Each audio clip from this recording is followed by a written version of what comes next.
The internet is full of strange voices, people sharing moments they swear are true but sound too terrifying to believe.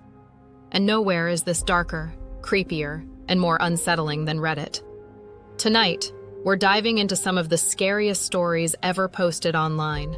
Stories that leave you checking your doors, questioning reality, and wondering what's hiding just beyond the glow of your screen. These are the voices from the web. And once you hear them, you might wish you hadn't. Let's begin with a story from someone who thought they were alone. A Reddit user explained that every night between midnight and 1 a.m., they heard footsteps in their attic. Slow, deliberate, never fast enough to sound like an animal, but too steady to be the house settling. At first, they tried to ignore it. Old houses make noise, right?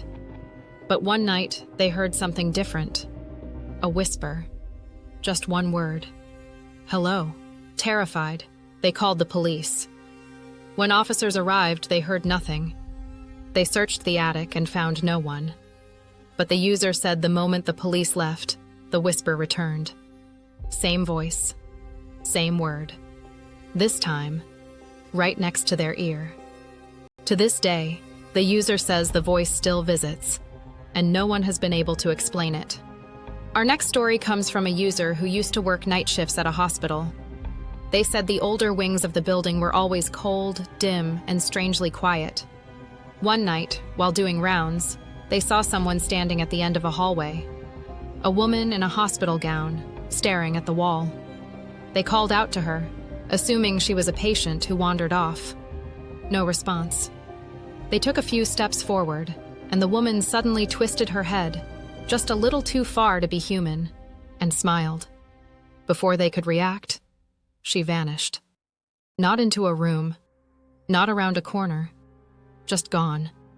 When they checked the security cameras, they found something even more disturbing. The woman wasn't standing. She wasn't walking. She was floating several inches above the floor, and her face was completely blurred out.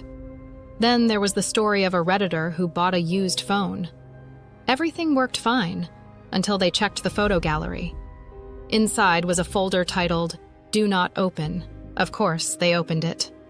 Inside were hundreds of photos of bedrooms, people sleeping, unaware. Every image taken from the corner of the room, like someone standing there in the dark, watching. The final image was the worst. It was a picture of the Redditor themselves, asleep, in their current bedroom. They called the police immediately, but nothing was found. The house was empty. The doors were locked. There were no signs of forced entry. But the user swears they never took that picture. And no one has ever figured out who did. The last story comes from a hiker camping alone in the woods. They woke up in the middle of the night to the sound of someone sobbing outside their tent. Soft at first, then louder. The hiker froze. They whispered, "Hello?" The crying stopped instantly. Then a voice whispered back, mimicking their exact tone. "Hello?" The hiker grabbed their flashlight and ran. They didn't stop until sunrise. When they returned with a search team the next morning, they found something chilling near the campsite. Human footprints, but not walking. Crawling. All around the tent. These stories may be true, or exaggerations, or something in between. But the internet has a way of revealing things people never say out loud. Fears they've lived with. Moments they can't explain. Encounters they wish they could forget. And when the lights are off, when you're alone with your thoughts, you might start to wonder, how many of these stories are real? And how many more are still waiting to be told? Because the internet never sleeps. And the voices from the web are always watching.